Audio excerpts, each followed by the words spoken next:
ಪಟ್ಟಣ ತಾಲೂಕಿನ ಕಸಬಾ ಹೋಬಳಿ ಅಡ್ಡಿ ಕಾಳಿನಹಳ್ಳಿ ಗ್ರಾಮದಲ್ಲಿ ಹಾಸನ ಲೋಕಸಭಾ ಕ್ಷೇತ್ರದ ಎನ್ಡಿಎ ಮೈತ್ರಿಕೂಟದ ಅಭ್ಯರ್ಥಿ ಪ್ರಜ್ವಲ್ ರೇವಣ್ಣ ಪರವಾಗಿ ಇಂದು ಮತಯಾಚನೆ ಮಾಡಿದ ಶ್ರವಣಬೆಳಗೊಳ ವಿಧಾನಸಭಾ ಕ್ಷೇತ್ರದ ಶಾಸಕ ಸಿಎನ್ ಬಾಲಕೃಷ್ಣ ಮತ್ತು ಬೆಂಬಲಿಗರು. ಕಾಳಿನಹಳ್ಳಿ ಗ್ರಾಮದ ಮತದಾರರನ್ನ ಉದ್ದೇಶಿಸಿ ಮಾತನಾಡಿದ ಶಾಸಕ ಸಿಎನ್ ಬಾಲಕೃಷ್ಣ, ಹಾಸನ ಜಿಲ್ಲೆಯ ಅಭಿವೃದ್ಧಿಗೆ ಎಚ್.ಡಿ. ದೇವೇಗೌಡರ ಕೊಡುಗೆ ಅಪಾರ ಇದೆ. ಮಾಜಿ ಮುಖ್ಯಮಂತ್ರಿಗಳಾದ ಎಚ್.ಡಿ. ಕುಮಾರಸ್ವಾಮಿ ಅವರು ರೈತರ ಬಗ್ಗೆ ವಿಶೇಷ ಕಾಳಜಿಯಿಂದ ಸಾಲಮನ್ನಾ ಯೋಜನೆಯನ್ನ ಜಾರಿ ಮಾಡಿದ್ದಾರೆ. ಹಾಗೂ ಮಾಜಿ ಮಂತ್ರಿಗಳಾದ ಎಚ್.ಡಿ. ರೇವಣ್ಣನವರು ಹಾಸನ ಜಿಲ್ಲೆಯ ಅಭಿವೃದ್ಧಿಗಾಗಿ ಹಲವಾರು ಜನಪರವಾದ ಯೋಜನೆಗಳನ್ನ ಜಾರಿ ಮಾಡುವಲ್ಲಿ ಸಫಲರಾಗಿದ್ದಾರೆ ಎಂದರು. ಹಾಸನ ಲೋಕಸಭಾ ಕ್ಷೇತ್ರದ ಸಂಸದರಾದ ಪ್ರಜ್ವಲ್ ರೇವಣ್ಣ ಅವರು ಹಾಸನ ಜಿಲ್ಲೆಯ ಅಭಿವೃದ್ಧಿಗಾಗಿ 16,000 ಕೋಟಿ ಅನುದಾನವನ್ನ ತರುವಲ್ಲಿ ಯಶಸ್ವಿಯಾಗಿದ್ದಾರೆ.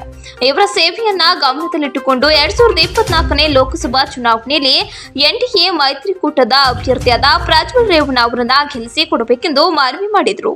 ಇದೇ ಸಂದರ್ಭದಲ್ಲಿ ಶಾಸಕರಾದ ಸಿಎನ್ ಬಾಲಕೃಷ್ಣ, ಕರ್ನಾಟಕ ಸಹಕಾರ ಮಾರಾಟ ಮಂಡಳಿಯ ನಿರ್ದೇಶಕರಾದ ಸಿಎನ್ ಪುಟ್ಟಸ್ವಾಮಿಗೌಡ, ನಾಡಪ್ರಭು ಕೆಂಪೇಗೌಡ ವೇದಿಕೆಯ ಸಂಸ್ಥಾಪಕ ಅಧ್ಯಕ್ಷರಾದ Anand Kalinahalli, Sopanna Rangappa, KEB Gopal, Moganna, borewell Venkatesh, contractor Shankar, Dilip, studio Manju, Patel Lakshmish, Karthik, Subhash, Chekkiraju, Nagendra, Nagaiah, Suresh, Ranganatha Swamy, Rangappa, Manjappa, Kumar, Rajeev, Dharmesh, Umesh, dairy Manju, Raju, Vijay, Ajay, Kantharaju, Chandrashekar, Kodi Nanjundappa, Kodiswamy, contractor Jayaram, Swapnahalli Manju, Kodi Girish, Chandru, Nagesh, Puttaswamy, Narayana Shetty, ಮೂಸಪ್ಪನ ನಾಗಣ್ಣ ಸೇರಿದಂತೆ ಇತರರು ಹಾಜರಿದ್ದರು.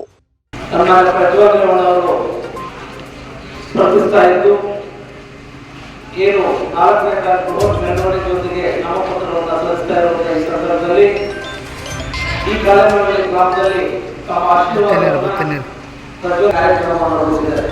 ಒಬ್ಬರಿಗೆ ನೇಮಕವಾದಂತಹ ಸಂದರ್ಭದಲ್ಲಿ ನಮ್ಮೆಲ್ಲರೂ ಕೂಡ ಕರೆದುಕೊಂಡು ಪೂಜ್ಯ ದೇವೇಗೌಡರು ಕೂಡ ನರೇಂದ್ರ ಮೋದಿ ಅವರ ಹೋಗಿ 70,000 ಪಬ್ಲಿಕರಿಗೆ ಪ್ರಯತ್ನ ಮಾಡಿದಂಥವರು ಸನ್ಮಾನ್ಯ ಪ್ರಜ್ವಲ್ ರೇವಣ್ಣ ಅವರು